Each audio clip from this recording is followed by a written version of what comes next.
Do here. This is we read and review philosophy papers. This is Concesive Knowledge Attributions Cannot Be Explained Pragmatically by Gregory Stoutenberg, and this is in the International Journal for the Study of Skepticism. And yeah, and as always, this is my first time reading it. I'm not endorsing this philosophy. We're finding out what's good. We're trying to see why anyone would put all the effort into writing and getting a paper in philosophy published, because holy shit, it's hard to do. I am now starting to understand why there is philosophy that like manuscripts from like 50 years ago that never got published with like important results in them. Like you still find this stuff. Like someone was talking about this, how they had to get like a fucking manual like copy of something that was like in UC Berkeley, and they were like, oh yeah, this is where the one spot where this like original thing, this like original result was proved or argued for. And it's like, yeah, and they're like, revamping this, but people had known about it, but did it ever get published? And someone was like, well, why didn't this get published? Because one of the authors died, and the other author could have gotten it published, but they would have to do a bunch of work. But it was like one of their, like the other person was like the real mover and shaker on it. And, after they died and it was like really sad, the other dude didn't want to do it anymore. And it's like, so there was like important work that like literally no one has actually read the original of. Tindarius, what's up? I'm endorsing this philosophy.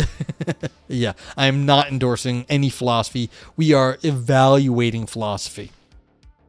Okay. So here we go. And as always, let me know along the way, ask questions. I will do my best to answer them. I don't know what's going to happen. Here we go. And I hope you're doing well, Tindarius. Yeah. Here is an argument that knowledge requires the elimination of every possibility of error. Okay. So who the fuck knows what every possibility of error even means? What does that even mean, every possibility of error? I'm not doing bad. I'm doing all right. Yeah. Unreal says for a while, a lot of linguistics was like that. Just mimeoed papers and got handed around. And if you weren't in the right crowd, you knew nothing about it. Yeah. Philosophy is not so far off from that, too. You have to also remember that before the mimeograph, which for you youngins was like prior to like Xerox or like the automated copying, before that, you literally had like rooms of secretaries that were copying things in like government offices or like academic settings. Like you had like a secretary like office. So if you wanted to send someone a copy of your paper, you had to literally go to like some secretary or just type it up yourself and be like, could you copy this? So the idea that you would have like 7 or 8 copies to send around, that was all you were fucking getting, because it's a pain in the ass to copy like accurately like a complicated paper. And so it was a big deal to like send around a paper back in the day. Only with the advent of modern technology now, like PDFs, can you just like distribute knowledge. It used to be like you had to know people, and if you got a paper, you were like in the in crowd. And there is something that's interesting about this on the history of philosophy and computer science. Alan Turing and Ludwig Wittgenstein used to send each other their papers. So the idea that like they would use each other as one of the few people that was getting an actual copy of their like work is an interesting thing in the history of computer science and artificial intelligence, that Alan Turing was sending Wittgenstein like his stuff, because you didn't get copies back in the day. K-Par says, yes, and the letters came as blocks and you had to line up the press to make the pages. Yeah. So it was like printing press shit. But like, yeah, it's like you had to like sit there typey with like, the old style typewriters and shit. Okay. Anyway, continuing on the paper. So yeah, here's the argument that knowledge requires the elimination of every possibility of error. Premise 1. Overt expressions that one knows that a proposition is true while conceding that it may be false strike us as contradictory. P2, if P1, then by our standards, to know that a proposition is true, one must be able to eliminate the possibility that the proposition is false. C3, therefore, by our standards, to know that a proposition is true, one must be able to eliminate the possibility that the proposition is false. And I actually agree with this on statements like this as a hand. I say there's no way I could possibly be making a mistake about that. And now we could argue what it is about possibility. I say there's no way I can make a mistake about that.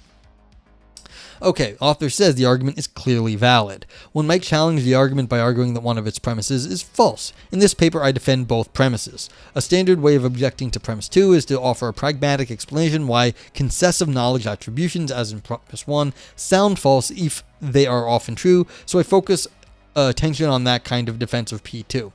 Pragmatic explanations of why concessive knowledge attributions sound false have been defended by Riziu, later developed in Doherty and Riziu, and offered by Brown. These philosophers argue that knowledge is fallible and that psychological and conversational factors explain why we often mistakenly think concessive knowledge attributions sound false, even though they are often true. I will argue that these pragmatic accounts fail to explain the infelicity of concessive knowledge attributions, and thus a semantic solution is the most plausible explanation. Unreal Brian says, as a pragmatist, I disagree with premise 1. So overt expressions that one knows a proposition is true while conceding that may be false strike us as contradictory. So yeah, you're probably saying it does not strike you as contradictory. It's just this is what we say. And so what are you doing, computer? Really?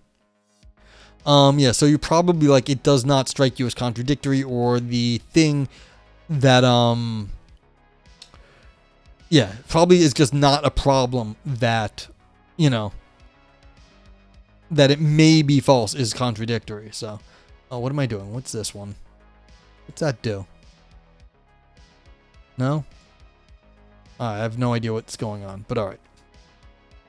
Anyways, okay, so let's examine premise 1. David Lewis said, "It seems as if knowledge must be by definition infallible. If you claim that S knows that P and yet you grant S cannot eliminate a certain possibility in which not P, it certainly seems as if you have granted that S does not after all know that P. To speak of fallible knowledge despite uneliminated possibilities of error just sounds contradictory." So yeah, you probably don't think it sounds contradictory. It doesn't just sound contradictory. Lewis goes on to present a view that attempts to incorporate the idea that knowing requires impossibility of errors. Specifically, he devises a set of rules that determine what does and does not count as possible within a context. He goes on to say, "I may properly ignore some uneliminated possibilities. I may not properly ignore others. Our definition of knowledge requires a sotto voce proviso. S knows that P if and only if S's evidence eliminates every possibility in which not P, except for those possibilities which we are properly ignoring."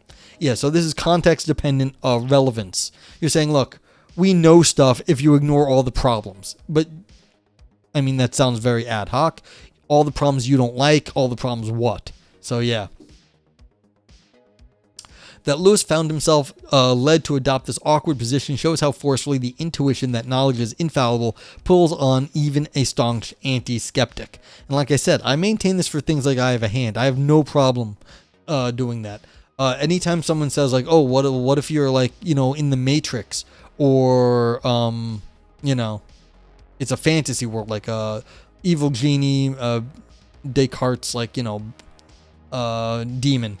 I don't give a fuck about your fantasies. Like, I know that this is a hand, and I'm not responsible for all that, like everything else. If I don't know this is a hand, then every other experience I've had using my hand, which is most of my experience in my life, even if I'm not using my hand was there. That would discount everything else in the world.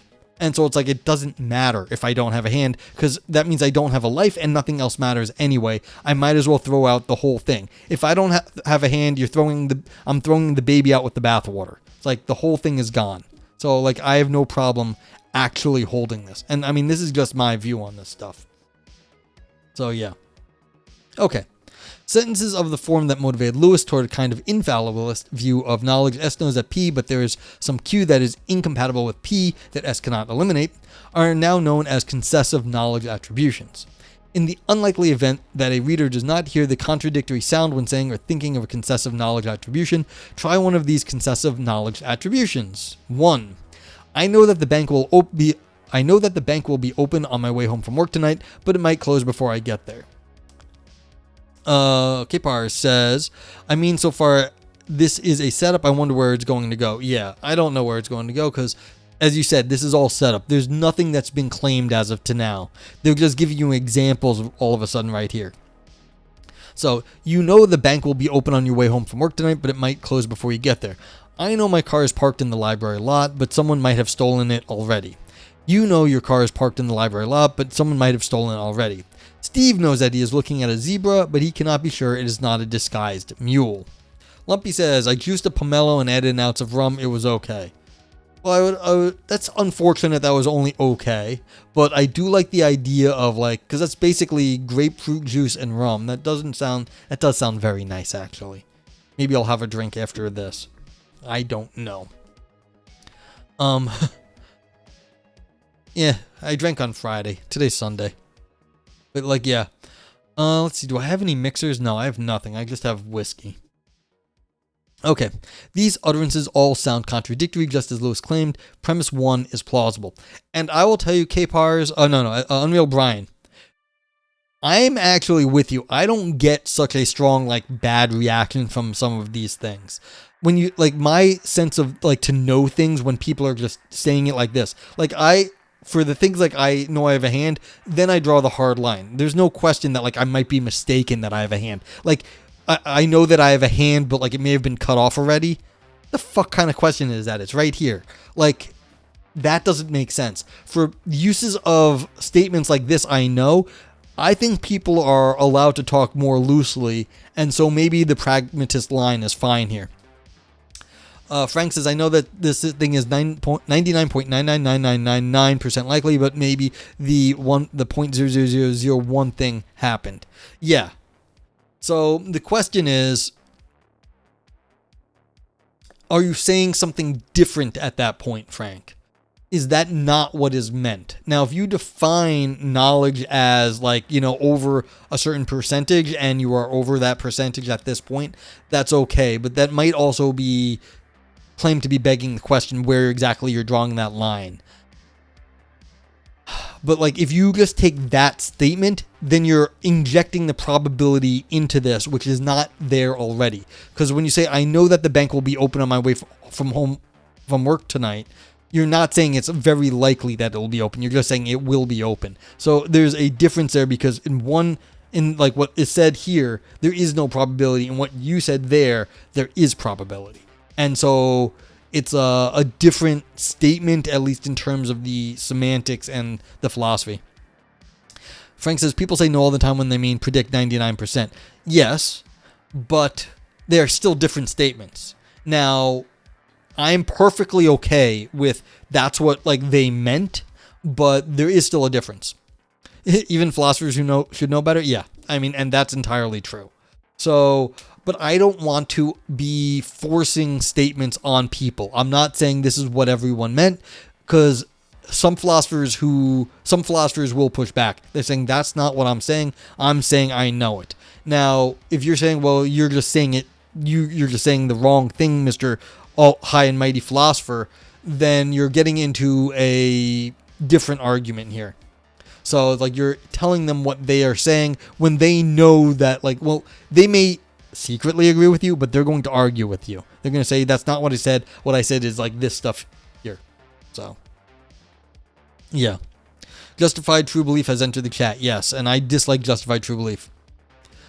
Frank says, everyone has been wrong about things that they were 100% certain of. I have not been wrong about having a hand. I will just put that out there. I've not been wrong about that. If they won't admit they are assholes, asshole. I was mentioning this today on Professor Ashley's stream. There are certain things about my family. My family has a long line of assholes in it. There are, my name is Noah Greenstein. There are real Greensteins, and then they're not real Greensteins. I happen to be a real Greenstein, for instance. I am a Greenstein. My dad wasn't. My dad was not a real Greenstein, even though I got my name from him. We had some aunts from the older generations, and they could designate who was a real Greenstein and who wasn't. My dad was not a real Greenstein. I am. My brother was not old enough to meet those old aunts to ever receive a designation. I'll tell you, he isn't. He takes after my dad. He's a nicer person than I am. I'm an asshole. And that makes me a real Greenstein. There are many, many things you are certain about as having a hand. No, Frank, I disagree with that statement. Frank says, and I strongly bet you have been wrong about one of them. No, I have very few statements I make that claim about. Maybe not recently, though. Well, me being a stupid kid in the past is fine, but I was wrong back then. I am not wrong now. K-Pars, I'd hope everyone had at least one asshole. Yes. Well, at least one. I guess on average, people have had multiple assholes. Oh God, like as a medical problem. So I guess everyone has at least one asshole on average. If you don't, you'd die. But I mean, maybe some people have, you haven't had one for part of your life. But anyway. Yeah. So my and Frank's disagreement notwithstanding, because I'm an oddball, at least in this area. I mean, yes, if you take the probabilistic version, then you are imposing your view onto what other people are saying, but like that also may solve the problem for you. Tindera says, so basically the perceived reality of the thing itself is opposed to the actual reality in which the thing is located. What's that exactly in regards to? So like the perceived reality of my hand or the actual reality? Because I'm just going to hold it like to core. Like this is my hand. That's what it is. So I don't know what the ding and zoct is. Not sure how to phrase it. Well, let me know. Because like if you're talking about like a thing in itself, like I don't usually talk about things in itself. Oh, the bank example. Okay. Well, we actually don't quite know where we're at yet with this. These were examples to get you to start to say like, the bank will be open, but might not be. The idea is that you don't like to hear that sort of thing. And Frank's saying, well, it's fine by me because the way I hear it is the probabilistic sense, and that isn't a problem. Frank says, if you told me you're looking at zebra, you would mean it in the way you're saying. Yes, most likely. Yeah, I agree. Most likely, if you were asking me and I said that, then you would be right. If you ask these other people, though, that's not what they're saying. And the problem here in philosophy is you have to take them at their word. They're saying they're not using the probabilistic approach. So it's just like you have to grant them their premises. Frank says these examples are nowhere near as rigorous as your hand, regardless of whether you agree on your hand. That's true, but like that's kind of the point. They're saying something else, so it's a different example. You are observing a zebra phenomenologically. Well, I mean, don't think about pink elephants. Don't think about purple zebras. You can like imagine the stuff. Although one thing I've learned on Twitch is that there's a good number of people, not a huge number, but they have aphantasia. They actually can't picture things in their head. I think I had heard about this once before, maybe in my life, but it's interesting to hear them talk about stuff. Like I don't think I have a very vivid imagination, but if I want to pull up an image of like a zebra in my head, I can do that. But like other people, they just like can't do that. So it's interesting that like they have no zebra image that they can pull up. Sindera says in some countries it's really problematic since often there are no reliable opening times. So even when it says it's open on Google Maps, it doesn't actually matter since it often is closed if they feel like it. That's true. But the example here, then, they probably wouldn't say that I know it's open, would they? Because they would be more accustomed to it being variably open. So again, you have to take these examples at face value. And like, I know that like if you view things the way Frank's saying it, it makes it sound a lot better. But like that's the problem is you have to like, and that's like a different cultural example. And like it's a good example, Tindarios. It's just like, again, you have to like sort of take them at their word, which is a little bit scary. All right, now to P2. There are two straight. What is going on with this? Like, I'm not used to using this program. Now to P2. There are two straightforward ways of explaining why concessive knowledge attributions sound contradictory. Either they are contradictory and they are not, and some further facts explain why they sound contradictory. Or either they are contradictory or they're not, and it's just a way it sounds. Determining which explanation of the phenomenon is correct is more difficult. Initial plausibility falls to the explanation that concessive knowledge attributions sound contradictory because they are, just as Lewis claimed. Initial plausibility goes that way because the explanation is obviously simpler. But simplicity aside, the fact that concessive knowledge attributions sound contradictory does not entail that they are contradictory. So we need to consider different hypotheses about why these senses sound contradictory. Okay, so at this point, like I said, you can't take Frank's reading because Frank's reading of this sounds fine, and it is fine. Like, it just is. At least for the context of this paper, it is fine. Comparatively compared to those sentences. All right. An alternative view, and also, again, same with Tyndareus' example. You have to just take this example as baseline, even though there are different ways of parsing it, like Frank said, or different cultural phenomena that might mitigate what's being said. Okay. An alternative view is that there is an explanation for why concessive knowledge attributions sound contradictory that is compatible with such a claim being true. The explanation is that there is something pragmatically defective about uttering concessive knowledge attributions. While concessive knowledge attributions are often true, conversational norms that govern our practice of knowledge attribution give rise to a kind of infelicity that makes uttering a concessive knowledge attribution seem falsely, as though the content of one's utterance is necessarily false. Okay. Oh my god. I don't like how this is jumping around. Yeah, that's why. Okay. I have to click off certain things. So here we are. Such a pragmatic solution to this problem has been proposed, so by, it looks like Riseu and Doherty. They argue that although concessive knowledge attributions sound contradictory, they're not actually contradictory. Doherty and Riseu's proposed solution is this. In normal circumstances, saying it is possible that P conveys to one's audience that one does not know that P. That is because in normal circumstances, if we are wondering whether or not P is true and we ask someone whether P is true, the subject should answer as follows. If S knows a P, S should say P. If S knows that not P, S should say not P. As a rule of conversation, we expect speakers to answer the question with as much information as possible without going overboard with detail. Because that maxim is true, if our speaker answers our question about P with "it is possible that P," we will infer that the speaker does not know that P and the speaker does not know that not P. For if the speaker did know one of those things, we would be reasonable in thinking that the speaker would have said as much. So what is strange about S knows that P, but is possible for S that not P, is that the second conjunct pragmatically implicates the first conjunct as false, although the second conjunct does not logically entail the first conjunct as false. Yeah.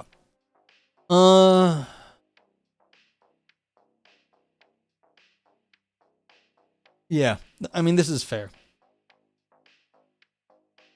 The pragmatic account initially appears compelling. Doherty and Riseu are right about how an anti-knowledge implicature could arise. If people don't know what implicature means, it means a pragmatic implication. So it means under the circumstances, this is what you could reasonably infer, even if it's like not a logical implication. This is what people would be reasonable to assume about what you're saying. Could you break that down a little? Okay. Yeah. So if I say S knows that P, but is possible for S that not P.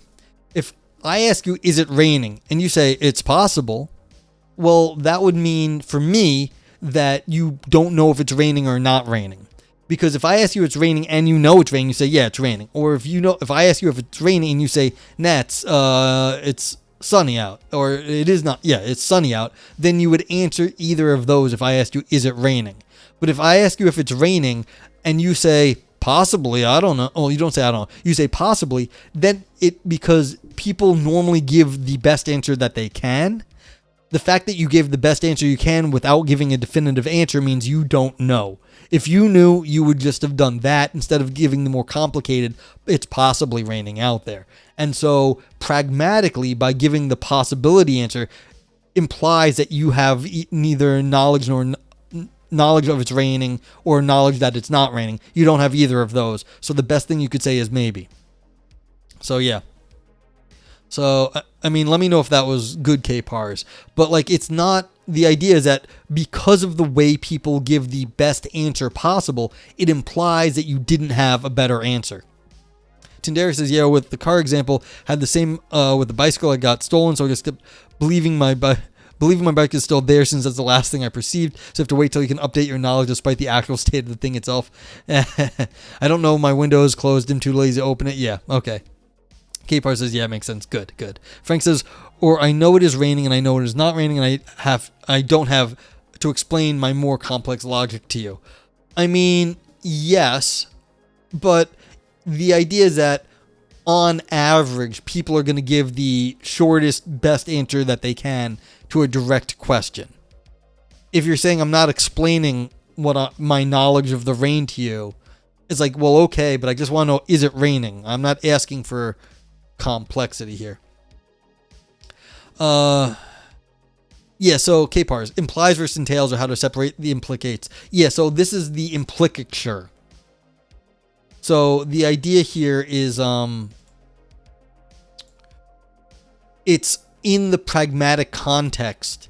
We, on average, when people say certain things, it's like if I ask, like, is that guy sleeping with my girlfriend? And I go,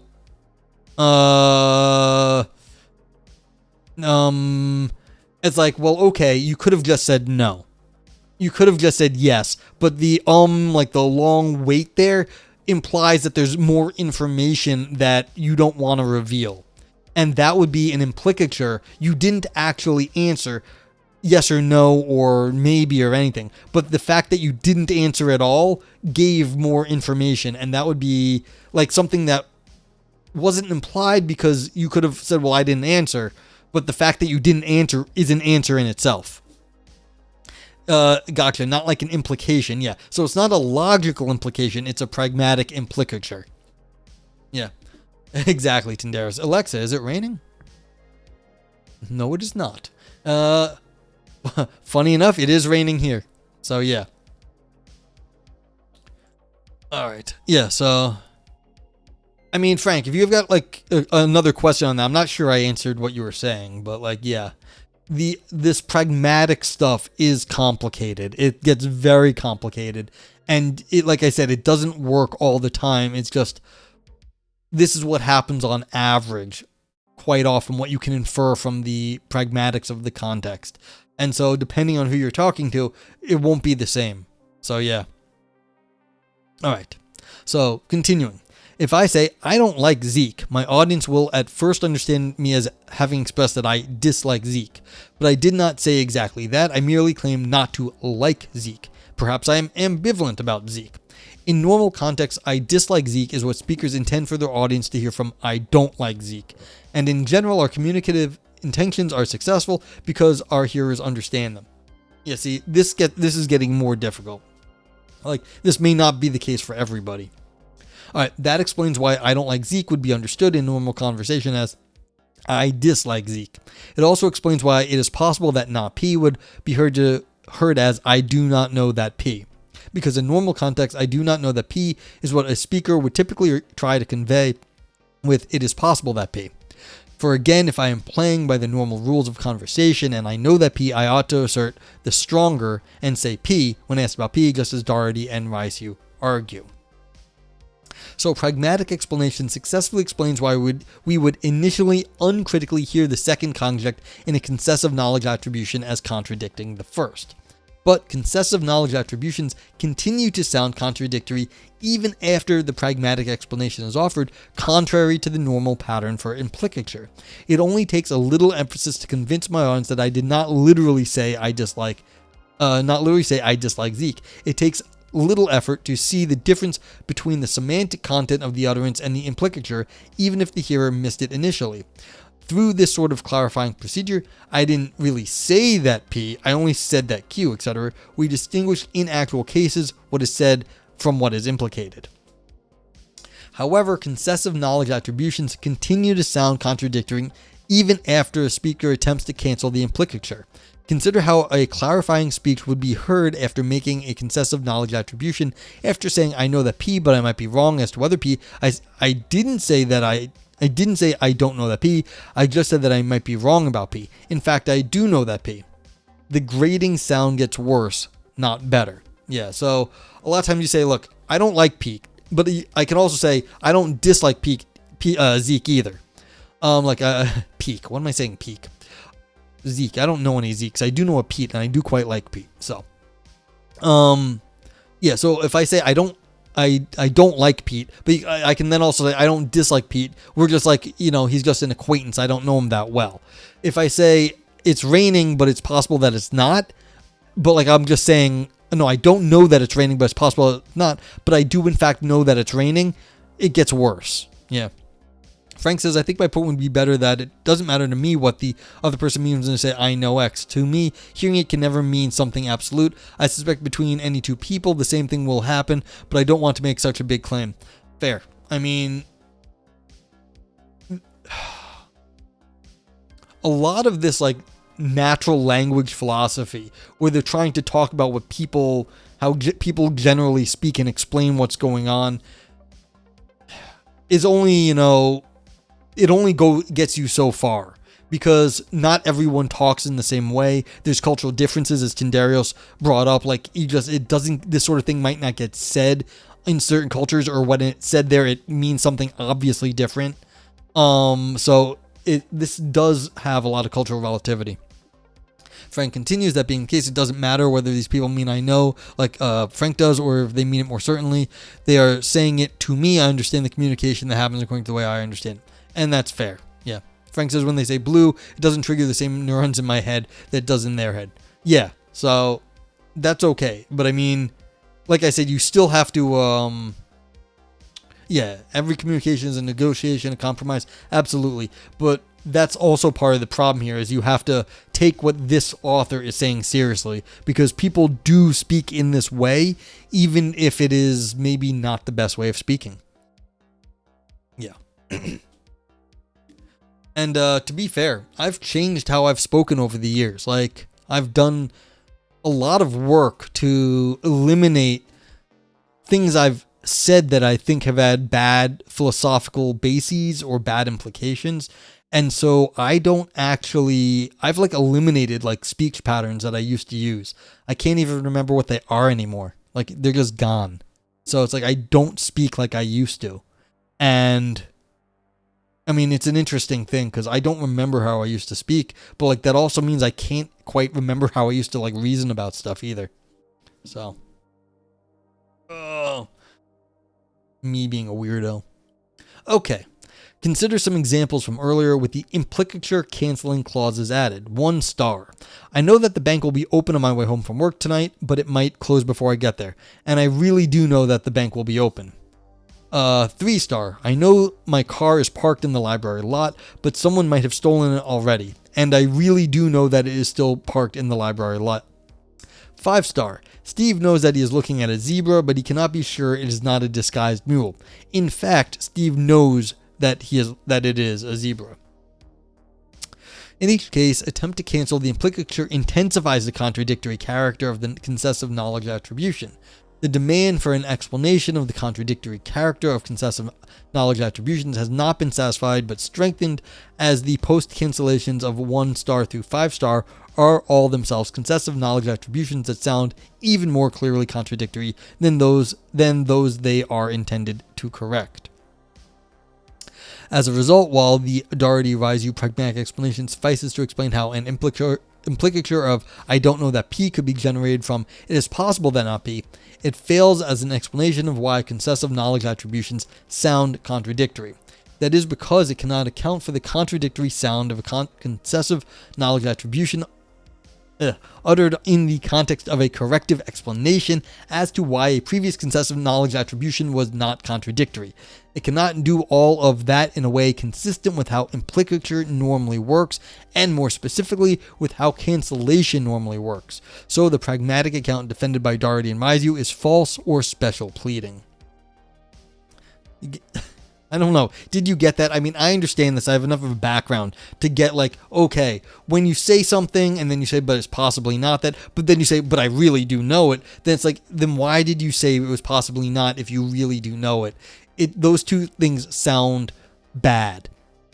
I actually have a paper on this that's out under review, like a different way of going about this stuff. An alternative pragmatic account is defended by Brown.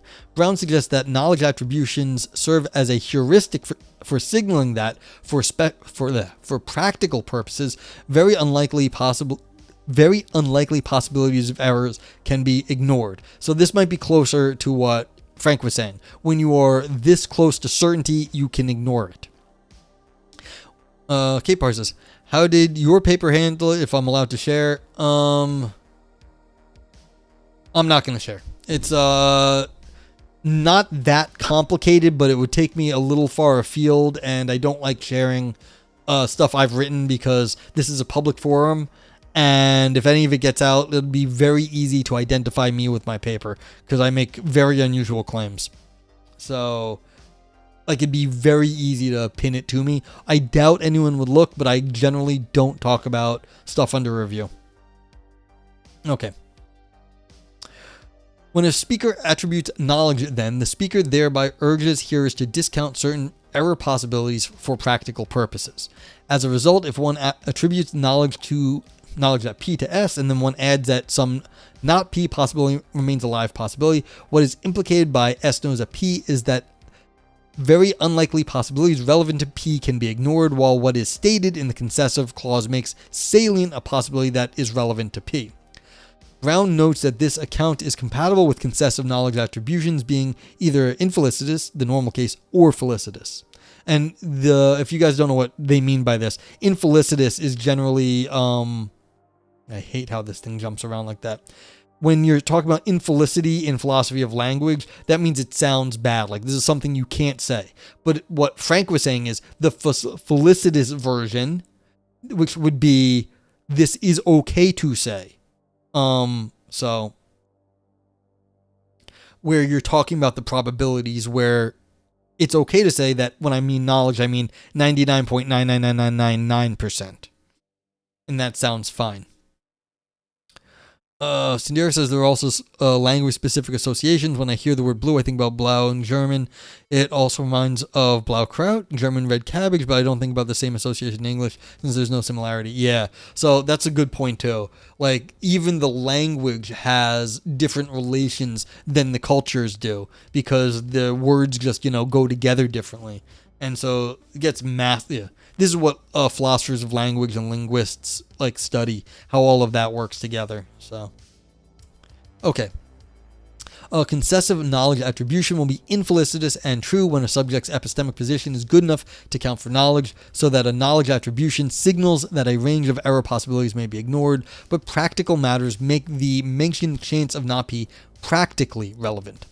Of more interest here is that the account implies that a felicitous concessive knowledge attributions are possible when a subject's epistemic position is good enough to rely upon for normal practical purposes, and when the possibility of error mentioned in a knowledge attribution are not ones that are likely to interfere with normal practices. Quote, when the possibility of error is really remote, it may well be possible to felicitously combine an acknowledgement of that error possibility and yet to claim to know.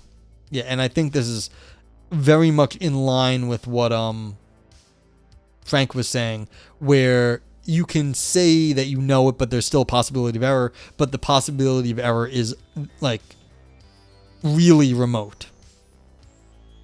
So, okay. Good. Yeah.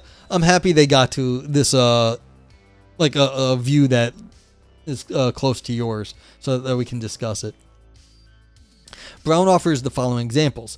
Two theater goers, Alice and Belinda, are waiting for a third, Charlie, to arrive. Alice claims to know that Charlie will be on time, and Belinda replies that Charlie may have been kidnapped or abducted by extraterrestrials. Quote, Belinda might raise the possibility that Charlie has been kidnapped or that aliens have landed and abducted Charlie in their spaceship. Alice may then go on to claim to know that Charlie will be on time, while acknowledging that she is unable to rule out those possibilities. Frank says, I don't expect the possibility of error is high enough that you should take it into account for any of the normal reasons you might be asking this question. Yeah, exactly. Like, it's a remote possibility, like aliens coming down and abducting your friend. Okay. Brown's account of how concessive knowledge attributions can be felicitous implies that knowledge attributions with possibility clauses like, but he may have been abducted by aliens, or, but he may have been kidnapped, are genuinely concessive. But I will argue that it is not clear that knowledge attributions with possibility clauses like those really are examples of concessive knowledge attributions, because it is not clear that the mentioned possibilities are being treated as genuine possibilities. Yeah, so this is no true Scotsman. So they're saying, does this actually count as the example? And this is what I was responding to Frank, saying, yes, but this is changing the subject. So... okay, author says, because it is not clear that genuine possibilities are expressed by the possibility clauses in these examples of supposed concessive knowledge attributions, there is no reason to abandon the simpler account defended above, according to which concessive knowledge attributions are contradictory. I will describe some plausible criteria for concessive knowledge attributions before returning to Brown's examples. Yeah, so it's saying, look, that's not what I meant when I said the stuff that it was possible. Now, one of the background theories, because like I said, I've looked into this, is there's a difference between epistemic possibility and metaphysical possibility. When you say epistemic, you mean things that are plausible to my epistemology. This metaphysical, like, aliens or some, like, he could have been swallowed up in a black hole. Those aren't actually like live examples that like he got swallowed into a black hole because like a physical anomaly. Those are sort of like more at the metaphysical level, that something completely out of the realm of normal consideration happened. And so this is sort of the distinction that gets made sometimes. Like, is it logically possible that aliens did it? Yes, of course. Like, yeah, it's a metaphysical, logical thing. Is it within the realm of our conceptions? Only with the wildest stretch of imagination. Frank says, those particular examples were dodgy for using aliens, but they could have used car accident and would have been more plausible. And this is exactly, Frank. And this is why they're going to go talk about this and then get to the examples again later. Because if you used a car accident, then it would sound completely different. K-Par says, to the best of my knowledge, I know that. Aliens ate your Buick. Yeah, I know. Yeah, it's just a mouthful. Yeah. IYK? Yeah. What is it, as far as I know, to best of your knowledge? Okay. I don't know what IYK is, Brian, but let me know if... But yeah, but this is... If you know, you know. Thank you. If you know, you know. I don't know. Okay. To show that there can be felicitous concessive knowledge attributions, it is not enough to quote an utterance that may sound acceptable to an uncritical hearer while having the standard grammatical structure of a concessive knowledge attribution. Quote, S knows that P but maybe Q, where is Q that Q undermines S's knowing that P. The following are plausible requirements for an utterance to be concessive knowledge attribution, as will be made clear shortly. A concessive knowledge attribution must be 1. A knowledge attribution that 2. Includes a possibility clause that is asserted as expressing a genuine possibility. I bet a lot hangs on this notion of genuine right here. Possibly the truth of which would undermine the knowledge attribution, and 3. Continues to satisfy 1 and 2 when hearers pay careful attention to the utterance, including by thinking clearly about the meaning of the utterance, raising doubts about its cogency, and so on. On one of the great albums of the 80s. Oh, Aliens Ate the Buick. Nice. Okay, to see that Brown's examples do not meet the standard, particularly 2, 2 with this fucking genuine right there. That's what it is. Let us contrast the 2 mentioned possibilities in the possibility clause used in her example, making explicit their role in allegedly concessive knowledge attributions. 6 below is the closest utterance derivable from Brown's example that fits the structure of a concessive knowledge attribution. 6. I know that Charlie will be on time, but it's possible that, quote, Charlie has been kidnapped or that aliens have landed and abducted Charlie in their spaceship. Oh, she blamed me with science and failed me in biology. Aha. Okay, now I know what you're talking about. Alright, let us unpack 6 because the 2 mentioned possibilities require separate treatment. 6.1. I know that Charlie will be on time, but it's possible that Charlie has been kidnapped. 6.2. I know that Charlie will be on time, but it's possible that Charlie has been abducted by aliens. 6.1, 6.2 now clearly fit the grammatical structure of concessive knowledge attributions, but it is hard to know if those examples express possibilities taken to be genuine by the speaker. See? Genuine. I knew they were doing this philosophical silliness. Who would kidnap Charlie? Is anyone ever abducted by aliens? Let us try to make clearer how the possibility clauses could be intended to express genuine possibilities. For each case, I make clear what a speaker might have in mind if the speaker intends for the possibility clause to express a possibility. Frank says 1 in 10K chance of a car accident, 1 in 1K chance of a failed alarm. How genuine do I need to be? Yeah. And so this is what I was saying about you have to be careful where you draw the line, because that can beg the question in some of these things. So like you can say, all right, these are not real possibilities, not genuine possibilities, if you're under or over some level there. I mean, so this is just it, yeah. K-Par says genuine is kind of a big thing to question. This is what's going on, though. The problem in general is if you are in the business of drawing lines at all, then like you have to justify that line. It's because like if you say, well, 99.9 is not good enough to know, but 99.99 is, well, why is the line right there? And then you have to give a story about that. So varieties of knowing, yeah. And that's basically it. It's like, yeah, well, do you know that one? Well, what about the one right next to it? What about the one right next to it? Exactly, K-Pars. That makes good point. Okay, so 6.1 star. I know that Charlie will be on time, but he may have been kidnapped by his bookie. Assumption Charlie may be a gambler, but we lack evidence either way.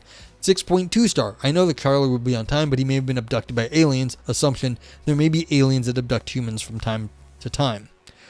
With the example unpacked more carefully, it seems clear that the possibility clause in 6.1 star expresses a genuine possibility, but it is unclear whether the possibility clause in 6.2 star does. Regarding 6.1 star, because we do not know anything about Charlie's possible gambling habit or to whom he may owe money, it really is possible that Charlie, late to arrive, might not make it because he's been kidnapped. So 6.1 star is a genuine concessive knowledge attribution.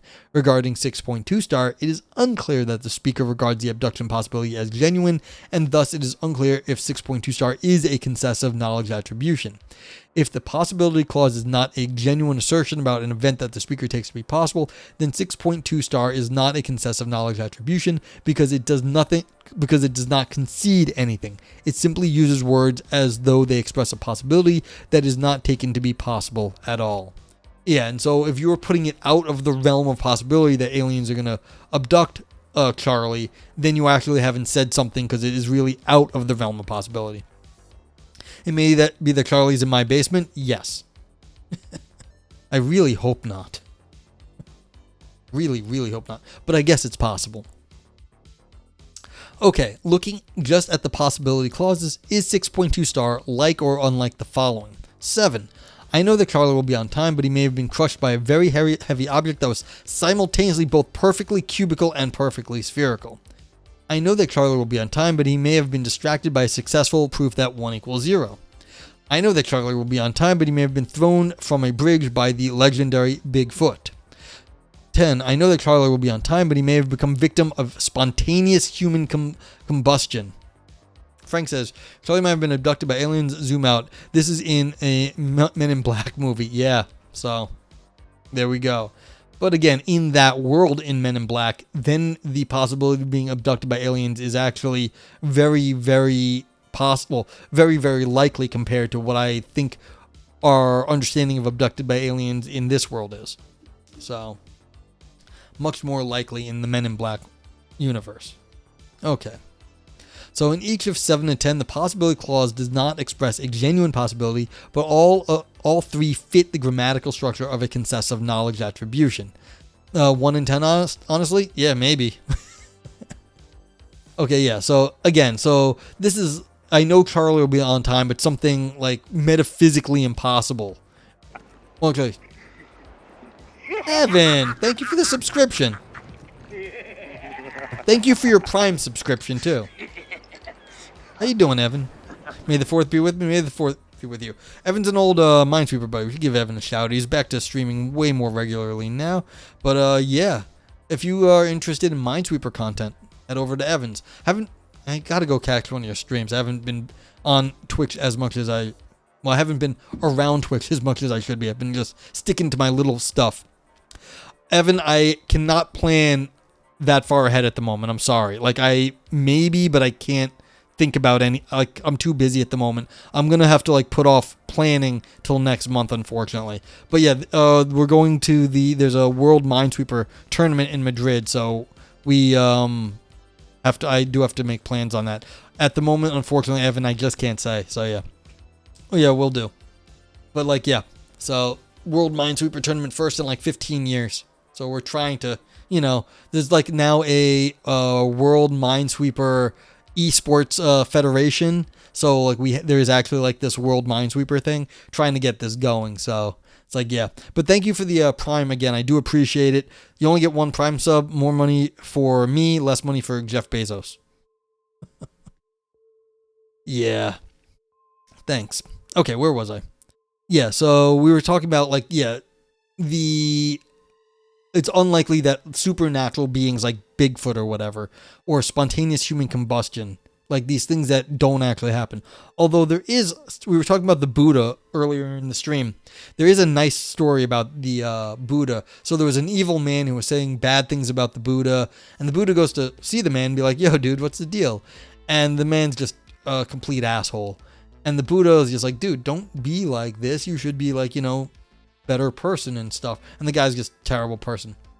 And there's some like line that goes, and as the Buddha turned from him, the man melted into himself. It's like, oh, you piss off the Buddha, you spontaneously combust. That's scary. Yeah, don't piss off Buddhas, I guess. Okay, so yeah, like, what's the chance that, like, Charlie melted into himself? Probably very low. Yeah, so the mere fact that 6.2 star contains a possibility clause does not establish that the possibility clause in 6.2 star mentions a genuine possibility. Yeah, it may be logically impossible. We don't know. Okay, however, it is not clear that it does not express a genuine possibility, but the burden here lies with Brown to show that speakers uttering apparent concessive knowledge attributions with possibility clauses that mention what are at least extremely improbable states of affairs sincerely and reflectively regard those clauses as expressing genuine possibilities and are not casually treating impossibilities as though they are genuine possibilities. Again, they're just drawing the line where they say they want it to be, but that's the issue. Who gets to decide on these? Would you mean it if you said Charlie might be late because he have burst into flames for no reason? We are in an Italian gangster movie. Charlie got killed by Frankie Big Time. Now he wants to hide his traces. Yeah, Frankie Big Time. Be careful of that character. Unreal says, if you meet Buddha on the path, kill him for a strike advantage. Yeah. What makes you think you have any chance of killing the Buddha, Unreal Brian? I don't think you have any chance. Like, I don't think we'd have any chance of that. So, it's like, I was saying how I went to a talk on a story about the philosophy of Buddhist philosophy last Friday. And you realize these old stories, people keep telling them because they're really kind of interesting. They've got things going on in them that you're not expecting. It's like they were just like a few thousand years ago. There's not like a biological difference between us and like people that recent, or not a significant difference between like people from like very recent. They are just as smart as we are, and like if they're dealing with stuff we haven't like technologically out maneuvered them yet, what they're saying is just as smart as anything that we have. It's like it's still relevant today, like 2,500 years later, because it does not have anything to do with like, science or tech. So it's like, yeah, we still are dealing with this stuff. Okay. And so, like, the Buddha was saying smart stuff 2,500 years ago, we're still trying to explain now. All right. We thus have two categories of apparent concessive knowledge attributions, that is, of utterances that fit the grammatical structure of concessive knowledge attributions. In the first category belong those utterances that juxtapose a knowledge attribution with genuine possibility that appears to undermine the knowledge attribution in question. All of these examples of 1 to 5 earlier in the paper fall into this category, and 6.1 star certainly seem to as well. These examples are definitely concessive knowledge attributions, and they all sound contradictory, including 6.1 star. If we think that Charlie really might have placed a secret bet, lost it, and failed to pay up on time, if we are taking this idea seriously enough that we think he might actually have been kidnapped by the bookie that he failed to pay, then we plainly cannot think consistently with the acknowledgement that the possibility that we know Charlie will make it to the show on time. I do want to say this author goes on and on. These sentences are long. Okay. In the second category belong utterances that have the same grammatical structure but differ from the first category in that the possibility clause is not taken to be a genuine possibility, at least beyond an initial uncritical hearing. These utterances resemble concessive knowledge attributions, but they are not because they do not actually concede that there is a possibility of error that is incompatible with the initial knowledge attribution in question. 7 through 10 are all this way, and 6.2 at least appears to be. In either case, we found no clear example of a felicitous concessive knowledge attribution, even though we found utterances that take such a form. Recall that fallibilists generally agree that concessive knowledge attributions usually sound contradictory.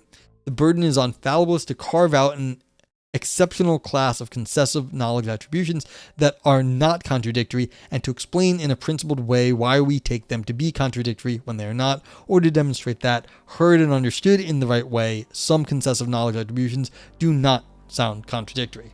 The accounts considered above have failed to do this. Consequently, as Lewis says, we have found no good argument for rejecting the simple, infallibilist explanation of concessive knowledge attributions. Genuine concessive knowledge attributions sound contradictory because they are contradictory. Oh, okay, so that was it. I didn't realize I was at the end. So, yeah. Okay, yeah, because, alright. So, then the rest of it was just, cool. That was just, the end was just references. Okay, well that's it for this paper. Now what we do is we rate and review. We review by rating the paper. So everyone in chat, get your emotes ready. These are Better TTV emotes. If you see them below, if you don't see in chat, you can install the Better TTV emote. And yes, spelling, capitalization do count. If this paper gave you I can't speak. Had fun ideas that made your brain dance, give it a brain dance. Nog Scream for existential artistic drama. Nog Oro for deep or ancient ideas. Nog Knife for slicing and dicing arguments. Nog Navel Gazing only for academics. Nog Turd, all style, no substance, still poop underneath. And Nog Grapes for big claims that shrivel up. You can also use the global vote yay and vote nay of Twitch and my vote meh. Note, I give an overall score to these things, so anything in the green makes the score go up, anything in the red makes the score go down, and the vote meh actually makes everything go to the mill, and you can double up on the emotes. Frank says meh and navel gazing. Yeah, I mean, that's fair. It was a lot of just sort of talking about what people think sentences sound like in this. K. Parr says it was kind of fun, but it did have excessive examples. Yeah, they did go on a bit. Now, I feel like that is more of an academic philosophy thing. Like, that's just kind of how it is. But, like, yeah, Unreal says Matt and a knife. Yeah, this was not terrible. Like, it really wasn't. This is an okay work of philosophy. Like, this whole thing about what counts as genuine and what doesn't is, they could have argued that better. I mean, like, you're saying they were going on and on about this. I think that's right. I think they could have said that better. I think there's better ways to argue this point. But, like, if you have to say, like, okay, there's some line that has to be drawn, that then turns into a begging the question. They just sort of said, well, there's bad examples. Well, what made those examples bad? Are they merely logically contradictory? Or, as Frank was saying, is there a cutoff at a certain percentage? Why would it be there? They could have said stuff like that. But, like, yeah. De Niro says poor Charlie got kidnapped, abducted, crushed, distracted, thrown off a bridge, spontaneously combusted, smashed cruel to his hypothetical Charlie. Yeah, fair. Bowser gave it a duck with a knife. I fear, though, I cannot capture other people's emotes because I do put this up on a website, and I can only use my stuff that I paid for these emotes. So.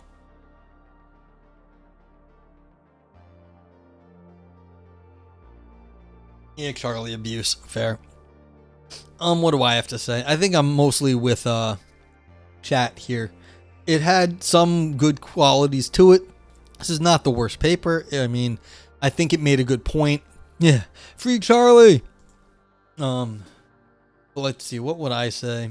I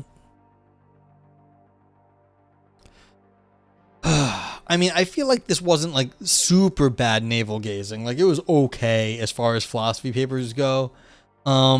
It was kind of very much for academics. Like who else is really going to care about this? But I feel like there's some linguists out there that, besides the philosophers, will do it. So I mean, yeah. Frank says, I wouldn't say it happens at a particular percentage. It's a percentage unique to each conversation between a particular group of people strongly affected by how well each knows the other and how well they can extrapolate why the question might be asked. And that's fair. It may be a very complicated way that this sort of stuff gets determined. But like you need to tell that story in this sort of thing where if they're calling something genuine, then they need to say what you just said here about, well, what counts as genuine is this. They didn't say anything like that. They gave some examples. So yeah. Poor Charlie needs a sequel. Poor Charlie needs to be redeemed. No, what poor Charlie really needs is a vacation where people are not trying to do all this stuff to him. Okay. So yeah, I think I'm going to go vote meh also. You can get 2 vote mehs. It was very meh. But like, yeah, it did do some good stuff. Let's go with Nog Knife. So yeah. I mean, I could use another vacation. Could use a lot of vacations.